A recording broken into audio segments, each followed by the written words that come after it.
I am gonna do the intro for the playback. If you don't know who I am a full-time, well, I'm a part-time entrepreneur, but I'm documenting my journey to full-time entrepreneurship on YouTube. So welcome to the journey. All right, let me turn these on just in case. So I'm not gonna be on here long. I am headed back from a doctor's appointment to the house, and so I figured I would just hop on live real quick because I haven't been on here, and I need to tell y'all what's been going on, y'all. Let me tell you why I haven't. So back in July, I was gonna try to purchase the home that I had been renting for the last couple of like years. I've been living in this house for like 13 some years, and so I decided I was gonna try to purchase the house, and it didn't go through. Like, we went through any inspection, we went through the survey, and what it comes down to is that my landlord wants more money than the house is appraising for. So I'm using my VA benefits to get a home loan. This is my first time doing this, y'all, and so it's giving me a little, like, it's taking some energy from me. That's why I kind of like wasn't going live, because every day since July, well, maybe not every day, but every day since we realized I wasn't gonna be purchasing the house I'm renting. So probably maybe out the middle of August, I found out that we wasn't gonna be able. No, the first week of August, I found out I wasn't gonna be able to purchase the house, and so because I wasn't gonna purchase the house, then I kind of was feeling, like defeated or disappointed. But I later realized that it was kind of a blessing in disguise, or maybe not even a blessing in disguise. It was one of them where it's time for you to move on in your life. Let's go to a new chapter. And this is just not where we're not going to be living here, or we're not going to be buying a house, because I don't have to move. But I did already get pre-approved to purchase a home and everything. So I've done like the majority of the work to get to this point already. And I'm like, well, dang, it's no point of getting through this whole process and not actually purchasing the home. So I decided that I was gonna start looking for a house, y'all. And this process has been crazy. So I put in an offer. Maybe it's probably been like 3 weeks now, or 2 weeks, maybe 3 weeks ago. And I was, oh my God. So I don't even know why I put a purchase in on this house, but I did. And then it didn't go well. So it was a pretty house, and it had been updated, but it was like they cut corners in places that was very apparent after we did the inspection. So I got the inspection order, and when you get an inspection, like this inspection, it took us probably 2.5 hours. We probably was in the house for like 2.5, almost 3 hours, looking at all of the things that you like, the roof, the everything. We was looking at everything. And so I submit the inspection to the seller, and they decide what they're gonna fix and what they wasn't gonna fix. And when they decide what they weren't gonna fix, initially I was gonna like send it back and say, okay, well, if you fix this, then I get it. But we had went into kind of negotiations before the inspection on the price of the house. And when I realized that they weren't like trying to really, work with me or negotiate, I decided that I wasn't gonna continue like negotiating with the things that needed to be fixed, because we ended up finding like 30 something, 5 like primary things, but a couple of like secondary things. So I was like, whatever, I don't even want the house at this point, don't worry about it, because it just wasn't a vibe. It was like they was just trying to hurry up and rush the deal. So it was a big ordeal. It was a big deal. It took that. Not only did they they wanted to do the deal, but they didn't want to fix some of the stuff that I wanted them to. I wanted them to fix everything. So anyways, at that point I was like, we're not gonna buy the house. Let's cut our losses now. And you have a time frame that you can cancel the house purchase after the inspection. So I was within my inspection time. I was like, we're done. We're not gonna do this. So that's what's been going on. So now I'm back looking for houses, and it's just a whole ordeal. But the reason I started kind of even looking for houses, and this is a part of my like entrepreneurship journey, is to do different things to create assets or to create cash flow or to create like maybe some residual income on the back end. So me purchasing the house, first of all, my landlord is going up on the rent in March. So I was like, okay, well at this point it's costing the same amount for me to rent that it would for me to buy the house. So I'm like, well, I'm gonna buy me a house and then I'm gonna just invest the difference.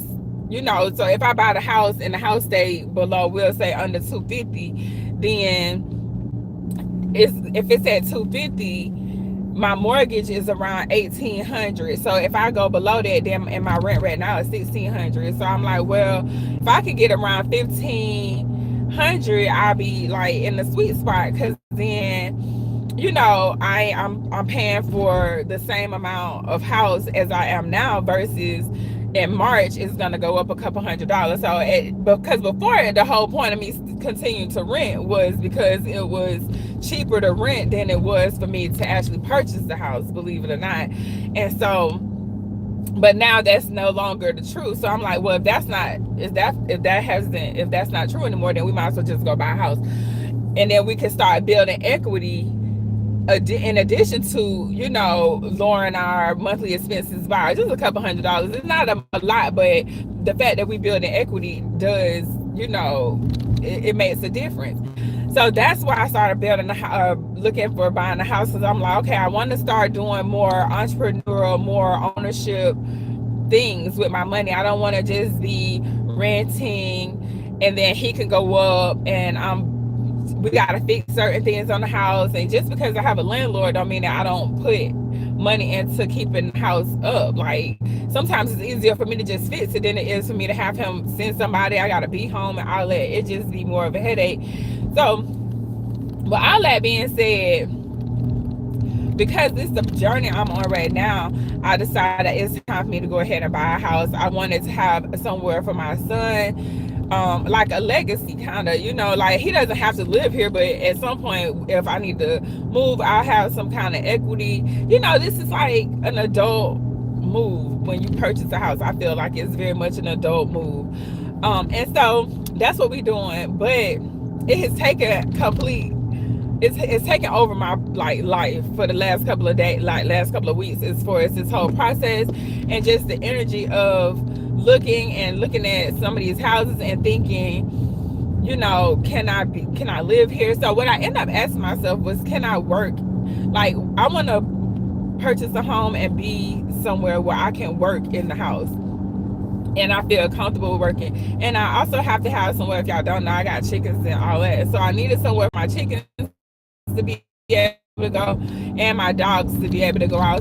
And I have a 16-year-old son, so I wanted us to have enough space where we're not right on top of each other. And so I think I found it. I'm not sure, we're gonna see. But I wanted to come update y'all, because I'm like, dang, I was doing good for like a couple days, and then I just kind of stopped again. But it wasn't because I didn't want to bring y'all. I just didn't want to show y'all all these houses, and I didn't know which one I was gonna buy, and then it's all on the internet. And so I was like, we can't do that yet. But I have been recording, and I will end up editing the footage and putting it into probably like a documentary style, where I go back and reflect over that time and just share it with y'all. But we'll get that at some point. So I'm headed home, and I have a few things to take care of. But one of the things I wanted to talk to y'all about is I be listening to people talk about AI and how they're worried about AI taking over their jobs. And I just want y'all to understand something about AI. A lot of people are confused with like exactly what AI is here to do. Maybe in the future it'll be a lot better than what people like. I do think it will evolve over time, but right now, like, I'm using AI to help me build a business and to help organize my life, or even to summarize documents. So a lot of times I think people are so in fear of this right now because it's so new and it can do a lot, and it probably will be able to do a lot as time goes on. But don't be so afraid of things because they new and then you miss what it can really do for you. Learn how to use the tools. Learn how to use Chat GPT. Learn how to use Claude. Learn how to use these things, because if you know how to use them, then you won't be replaced, because the AI cannot replace a human. It does not work like that. It's no different. Like, we're human. We have a human intelligence. They have an artificial intelligence. Yes, they will be smart, but they cannot take the place of an actual human being. They don't have the soul in them that we have. They don't have the, like, they may have the ability to do things, but as far as the creative context, that's a human aspect. Like, that's not something that a tool is gonna be able to do. So don't be so afraid of, like, using these tools to help create the life that you deserve. Why would you block your blessing? It's like, I don't remember how this story go, and I'm gonna paraphrase it, and I know some of y'all gonna be like, oh my god, you just butchered it. But it's a story where it's like a man was drowning, and he runs into God and asks God why he didn't try to save him, and God says, I sent you a boat, and and all these things. So if you are in a position where you like, I need to make more money and I need this, then these tools are there to help you get to what it is that you're trying to get to. And instead of being so anti-change, try to use the tools. See what happens when you talk to Chat GPT about how to make more money. But talk to it like it's your homegirl. Talk to it like it's your friend, because the more you talk to the technology, to the app, to the chat, if you talk to it, it's gonna learn you. So right now, if I ask Chat GPT, what if I wanted to get a job, what would be a good job for me, it's gonna tell me stuff based off of the conversations that we've had previously. It might not say, oh, go apply as a surgical tech, because it knows that I know more about, well, it knows that I also, not only that I'm a surgical tech, but that I know about software, and I know how to use create websites and things like that. So the chat is going to help me it's more personal. So like, even with kids, like, if you're going to teach a kid something, it's ideal to teach a kid something based off of that kid's interests, and then it'll stick more. So it's a more personal approach to life. So instead of looking at ChatGPT like, oh wow, like AI and this AI and the technology is gonna, it may be some down like some cons to having a AI. It may be, but it's gonna also be some pros to it, and those pros may put you in a position to change your life, because maybe you have an idea that you need, that's been in the back of your head, and that you want to share with the world. You have this idea, but you may not know how to use the right words, like the words you talk, maybe you write, maybe how you talk. So you can use Chat GPT to not only help you edit the content or edit the book, whatever it is, a PDF, a guide, or whatever. You can use AI to help you edit it, but the information and the experiences come from you. Sorry if I'm like the video shaking, but you can use AI to do that kind of stuff. So I know a lot of us, when it come down to something new, even with the internet and things like that, it was like, oh, the world is changing and people want to keep things the same. And the truth is, nothing stays the same. Life is going to continue to evolve. We're an evolving species. We're on an evolving planet. Like, nature is forever evolving. So as long as we can understand that, and understand who we are in this process, and not think, oh my God, AI is finna take over the world, robots are about to, take all of our jobs. Even if that was true, it's not finna happen today or tomorrow.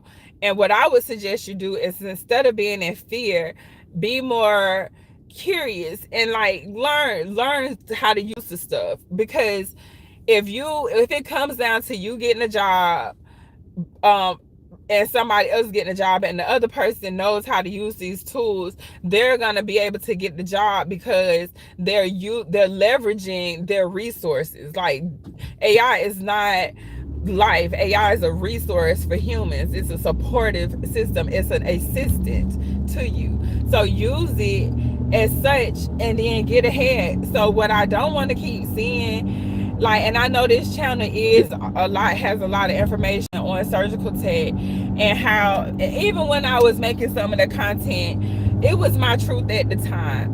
Yes, sometimes I didn't have the best experiences in the OR, and yes, sometimes I did. Now, my overall experience as a surgical tech has been a positive one because it's put me in a certain position in life.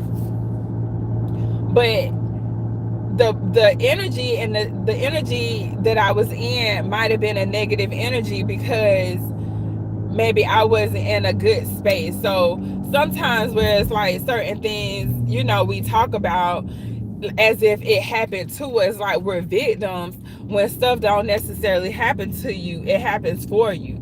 So maybe me and a doctor get into it, and that put a distaste in my mouth, because now I feel like these doctors is cocky and arrogant, and they may be. I'm not saying that that's not true or that it is, but what I'm saying is that the overall experience was good for me because it put me in a good position.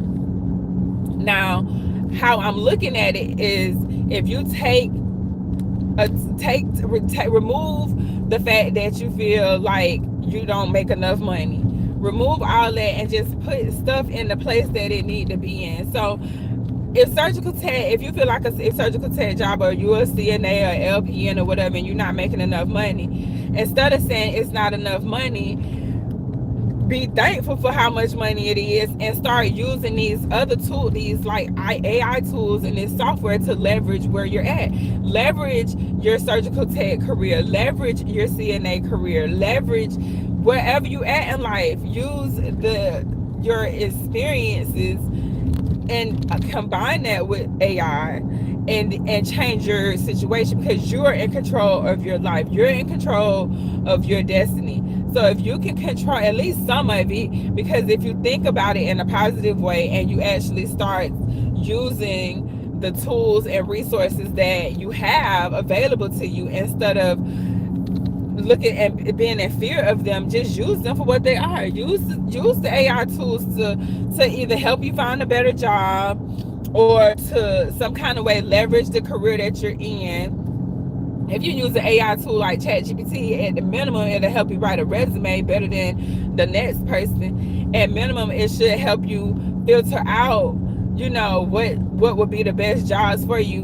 At minimum, it will help you create an email to where you can personally go on LinkedIn and email multiple directors and OR managers, or whatever you like. If you, I'm saying OR because that's for surgical techs, but if you're looking for a job as a surgical tech, I would use AI, I would use LinkedIn, and I would start using these other tools to help me get to where I want to get to. And a lot of times people, I think we get so caught up with, like, I don't know what the negativity is, what we tell ourselves is, oh, surgical techs aren't paid enough. If we stop saying that, then the energy won't be there. If we stop saying, like, and I feel like I'm a part of the problem, because I do have, it's a video on my YouTube channel right now that it seems very negative when I read the comments, because the question was, why do surgical techs quit working as a surgical tech? That was the short. And then when I made it, I was thinking like I was answering a comment, but it was still kind of negative because that's the energy I was in. But if we take the time and stop putting out negative energy about the thing, it won't be. Like, don't think you're not making enough money. Don't think they did something to you, because whatever happened may have happened, but it didn't happen to you. And so I just want to share that with y'all. I know it's kind of like all over the place a little bit. I'm sharing about my house experience. I'm sharing about the AI tools. I think everybody should be using AI tools right now, just to improve themselves, whether it's to even summarize a YouTube video, whether it's to build something. I don't know. I just feel like it's a resource, and right now it's being underused. So I am going to go home and make a video. I just wanted to come live and tap in and let y'all know, like, this why I'm kind of just done disappeared. I'm in the middle of a house hunting. Like, I'm looking for some houses, looking for a house to buy, and it's extremely overwhelming to me right now. This is a new process for me, but I'm still here, and I'm still going to be delivering this information to you guys so you can also be leveraging these AI tools the way that I am in the background. In addition to me still working part-time as a surgical tech, building up multiple income streams, because that's the whole plan. Like, if I'm an entrepreneur, if I'm telling y'all I'm on this entrepreneur journey, then I have to do things that entrepreneurs do. What entrepreneurs do, we don't necessarily always build out a whole business, but we might go down this adventure. To me, it's like an adventure where I'm learning how to do something that may create income, but I'm learning it from a concept of enjoyment, of fun. Ooh, like this is cool. Let me try this and see what happens. But it's not, and maybe money is a result of it. And maybe initially, yes, I am doing it to make money. But check this out. If I'm doing it, if I can create income doing anything that I want to do, if I can create income off of my home buying journey, if I can create income stream off of my dogs, like if I can create income off of all these different, y'all, I'm looking at this house right now. I'm riding around looking at houses. But if I can create income just by living my life, like how cool is that? Like I literally could just do whatever I want to and just put it in a book and sell it, and maybe it's show people different products and services. And I'm just telling y'all what I'm using. I'm referring y'all to the things that I'm using. If I'm doing this and I'm saying, hey, like let's just say with my, once I buy the house and we get done with that whole process, I'll do a review on the whole process. I'm going to review on the company that I use for my mortgage. I'm going to do a review on the company that I use for my real estate, as my real estate agent, and the brokerage. And so if I was in a position, and I hope I will be, to get a referral from sharing my experience, my good, because I'm only sharing good experiences. If it's a bad experience where I feel like y'all need to know because I don't want you to fall into the trap, then I'll tell you. But I don't want to give any company any type of publicity that because they have a bad product. Like I don't want to do that, because I don't want to even send y'all their way unless it's something that I'm really feeling like, okay, y'all need to know this to avoid this. But for me, I think it's a great time to be able to leverage whatever you're experiencing in life and turn that into a product. So a simple way that I would say to do this for me is to create an ebook, right? So I'm gonna create an ebook about my home buying process. It'll be a link, hopefully, or a couple of links to different resources. And if you decide to purchase or you decide to use the service, then that company gives me a commission. I had a brain fart just then. That company gives me a commission. This is called affiliate marketing. So anytime that I start referring people to things, there should be a link to it. That link is where the company said, hey, Kiafa just sent somebody to us. Let's shoot her a couple of dollars because they bought something. That's what I'm talking about, y'all. So it could be you a surgical tech and you make surgical techs hats or scrub caps, or you make surgical like name badges, because I see some of y'all making name badges. And let's just say me and you might not have no affiliate, but you posted on Etsy. When you posted on Etsy, me and Etsy got a partnership. Etsy say anytime you send anybody over here, we're gonna show you some love. So I send you over to Etsy to buy the hat. I don't know the person that made the hat, but I know it might be a surgical tech, right? Let's just say, or a nurse or something. Somebody made the hat. I like the hat. I want to tell y'all about the hat. But that person's hat is on Etsy. So then I send y'all to Etsy. And Etsy say, good looking out, Kiafa. We appreciate you. Here goes some money for sending the company some business. But it don't cost the customer anything. Matter of fact, in some cases, they'll give the customer a fee too, like maybe, because I know I just did I sent somebody a link to another website that I'm gonna do a review on, and that website not only give me money, it give the other person money to shop. So I do think a lot of times we be so caught up in, you know, how things go, the like the original way of things or whatever, like we be hesitant to change. But once you start seeing like this is the way that we're going, like who would have ever known? I'm 42 years old. Could have never been a day in my head that I could have thought we would have had our phones. Everybody would have had a cell phone. It would have been this small, and it would be able to do the amount of things that it's able to do. When I grew up, we had camcorders with VHS tapes. You might have had a little mini cam that had the small tapes, and then you had to have a big, like two VHSs to run it. I think I'm gonna go get me something to eat.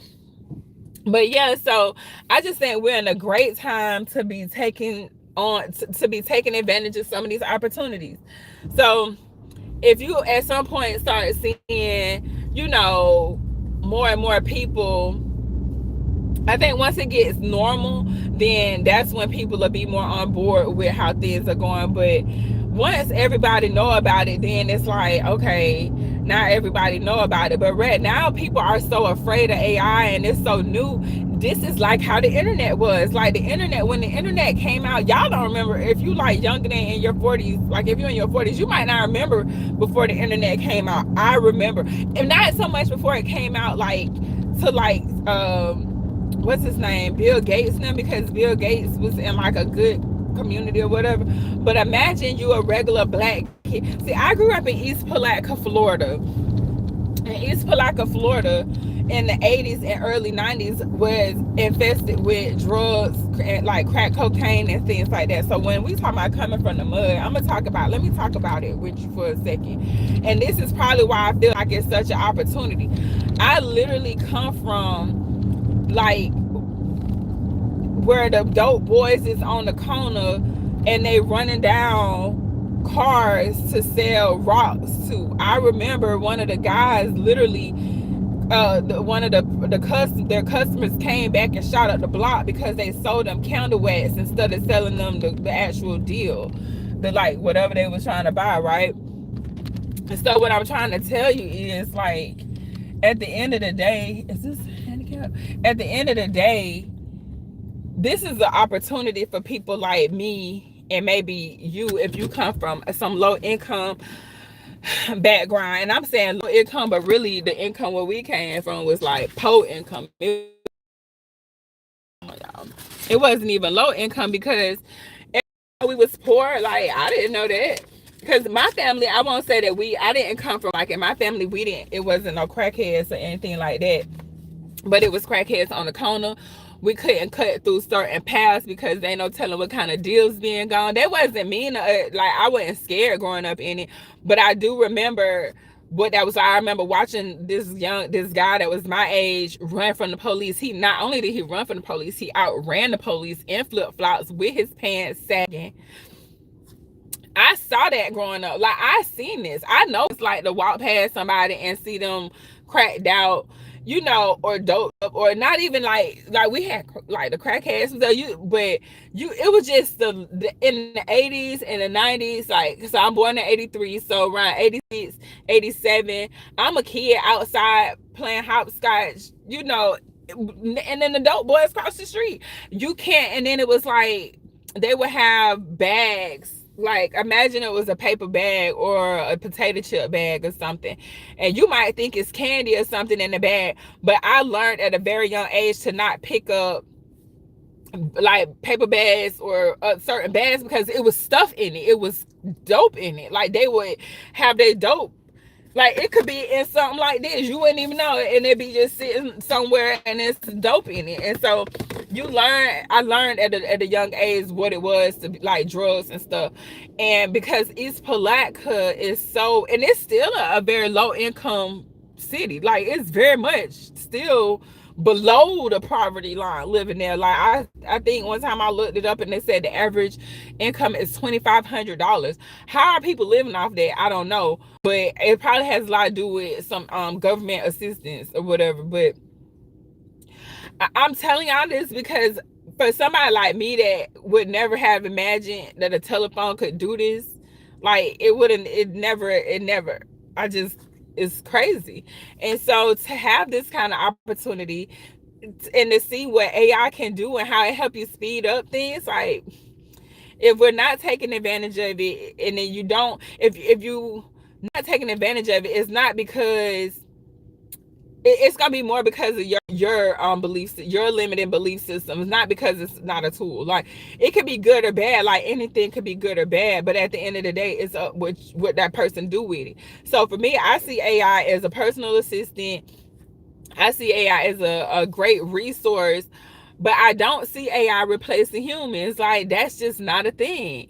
It will never be a thing. We are humans. We are not artificial intelligence.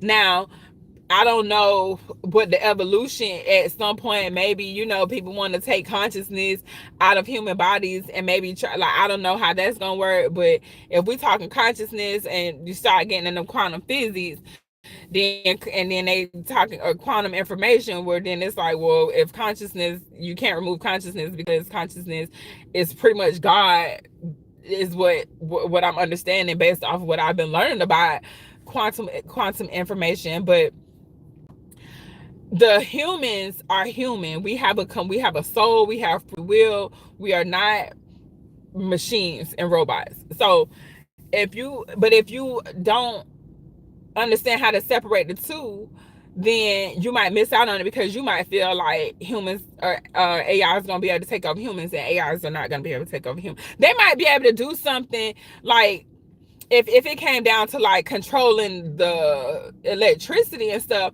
but because I know how we evolve as humans, we would still be able to creatively, consciously evolve and like outperform in a sense of survival, like of the human species. We won't be taken out by AI unless they like take over a freaking plant or something, like something machine. Like if they could take over the software, they could take over the electricity grid or something like that. But I don't see AI replacing people's jobs like what they think. Excuse me, y'all. And so, yeah, I think if we all took the time and started learning how to use these different AI softwares, if you ever want to write a book, this is the time. If you ever wanted to create a YouTube channel, this is the time. Use AI to help you create your YouTube channel. Use AI to help you come up with ideas.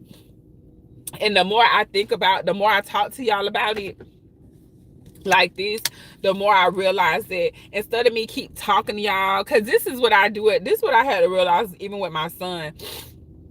Me telling him stuff don't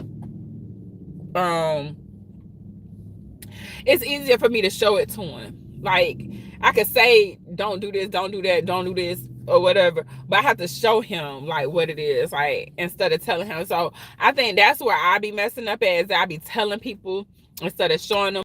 So my next video, it's gonna be me showing y'all some AI tool. I can tell you that right now. I'm okay with the views being low. This has nothing to do about views. The views aren't, I can't worry about the views because the message is too important for me.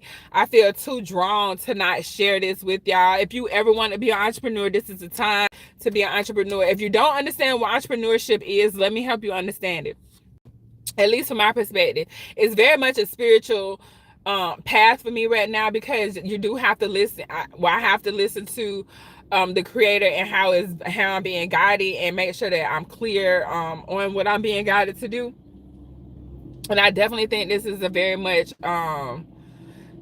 this is God given. This is the creator giving information to people that are willing to listen to it and understand that this is just a different time. It's nothing to be scared of. We still humans. Like we still got the conscience. We still have the God energy in us. The divine source is within the human being, and the humans have created artificial intelligence, or well, through the humans have artificial intelligence come, because we know that the information and the energy comes from the Most High.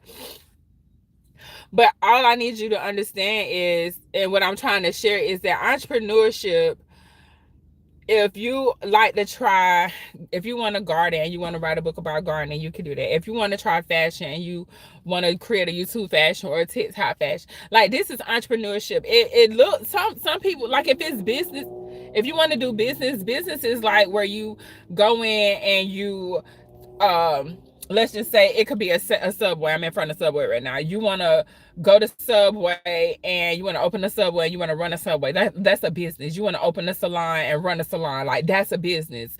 But entrepreneurship might not look like business. Entrepreneurship could be a little messy.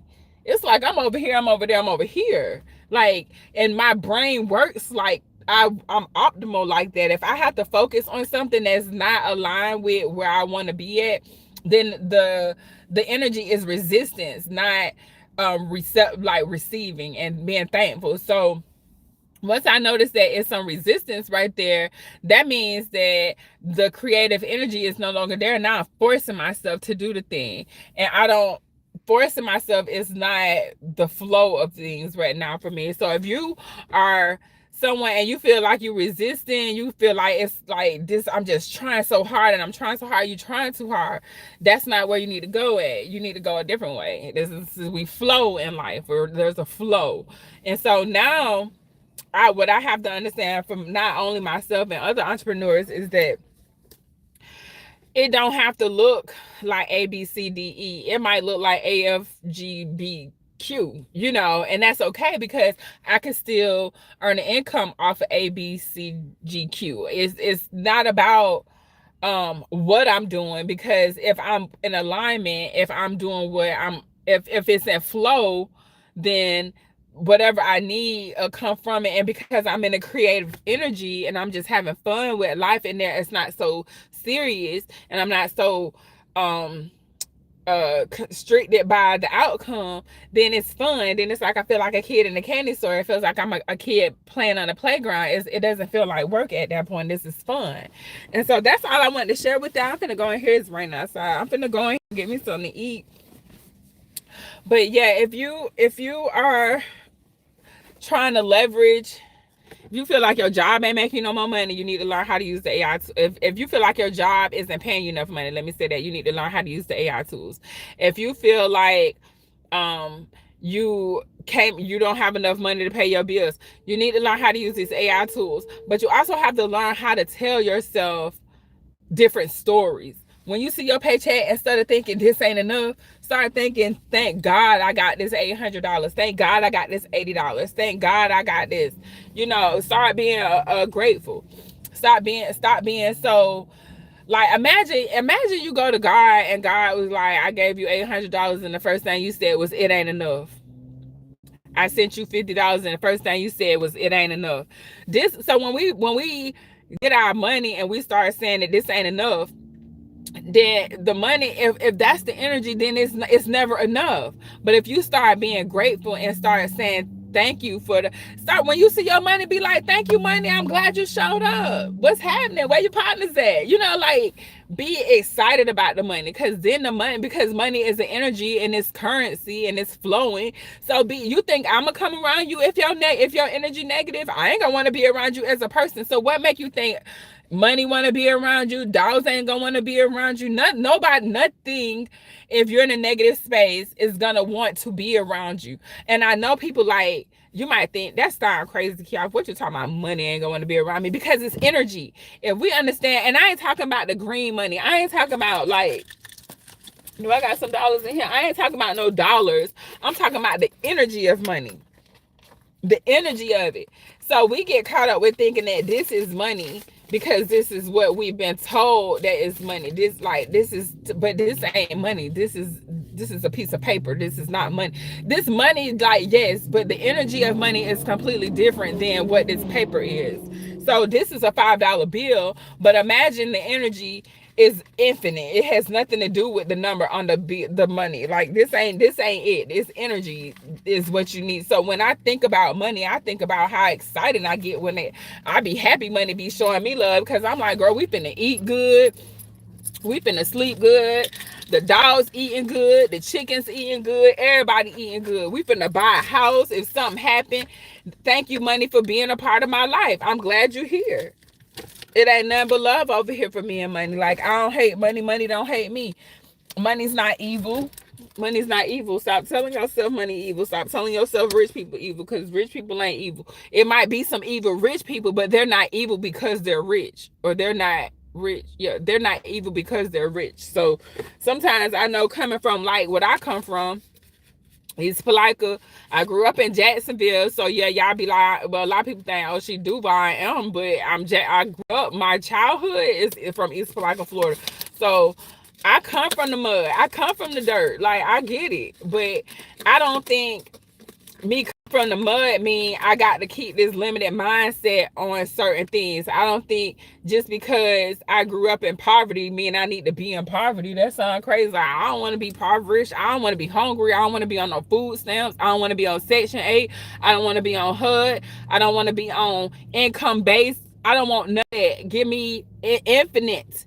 If you some people they comfortable with being on food stamps, and they're comfortable with getting, like, how you comfortable with being limited on what you can do with your life? It's a whole cap on top of you. You can't do nothing, because if you do anything and you depend on $300 worth of food stamps, you depend on $600 worth of food stamps, because you got all these kids. Maybe you getting $1,200 worth of food stamps. You get all these food stamps, but you can't but at the same time, if you want to have a husband, you can't have no man in your house, because well, maybe not on food stamps, but on Section 8 and HUD, because they telling you, like, okay, you can't have nobody in the house with you. So you'd rather not have a man, or not be in a healthy relationship, or not make as much money. You'd rather not even go to work to keep the food stamps, to keep the Section 8, to keep the HUD, to keep the income based house. I'm not saying it's wrong. I'm just saying, don't limit me. I go to work. I'd rather go to work and get the money and work. And I ain't gonna say work hard, because I don't work hard. I don't believe in that at all. But I'd rather go and learn something that may be a little challenging. I might put myself in an uncomfortable situation, go learn something, so the money that I make don't have no cap on it. I'm not finna tell the government who stand with me. They already need, if they need to really know who stand with me, they probably already know. But why would I have a house? Why would I be so comfortable with staying in the projects? Why are you so comfortable with that? If that's a stepping stone, that's one thing. But if you've been there for the last 10, 15 years, and that's all you know, and you've been on getting food stamps this whole time, you like it. And because that's a mindset, that's a impoverished, I'm finna let the government take care of me. I don't want the government to take care of me. I got it. I'm taking full accountability for my life, and how I'm living it, the quality of my life. I don't want to ride. I don't want to live in the projects. I don't want to live in the hood. I don't want to do that. That living in those environments, the reason that you see certain things in these environments is to keep people stuck in these environments. It's to keep you from thinking. If you getting $600 worth of food stamps every month, you don't gotta think about how you finna creatively come up with something, because you like, well, shoot, I gotta do is sit here and not go to work, and they're gonna give me 600. Somebody else gonna pay my, so I'm getting, some people getting HUD or Section 8 and a whole bunch of food stamps. Like, that might seem great to somebody, but to me that seemed like a prison. That seemed like you just put yourself in a very comfortable situation, and it's gonna be, and not only are you in that situation, but guess who else watching you? Your children gonna watch you. So your daughter gonna probably end up on HUD and Section 8 and low income or income based. Your son gonna end up either in it, or having, or being attracted to women that's in it. That's why I feel like sometimes we be confused as people. Like, but I know why. I know why we confused. We in these environments, the low income, the part is survival mode. I get it, but I also understand you can get out of it. It's definitely a choice to not be consumed in that life. But y'all finna go ahead and go. I know this video that all over the place. Tell me what you think in the comments. I'm probably gonna try to cut this video up and use it as a short. I don't know. I got a few things I need to try on my channel, and we just gonna go from there, y'all. I'm not gonna overthink these videos. I'm not finna worry about these views, because what I know is, at the end of the day, the Most High got me, and it don't matter what is for me. I'm gonna get it. I'm not gonna miss it. So I was worried about analytics and views and all this other stuff. I'm not finna worry about that. I'm just gonna come to y'all the best way I can and be as true with you as what's going on as I possibly can. So that's why you getting this video. I know it's all over the place. It's fine. It just is what it is. I'm gonna catch y'all on the next one. I'm finna go ahead and get me a sub. I want a sub, y'all. So bye, y'all. See y'all.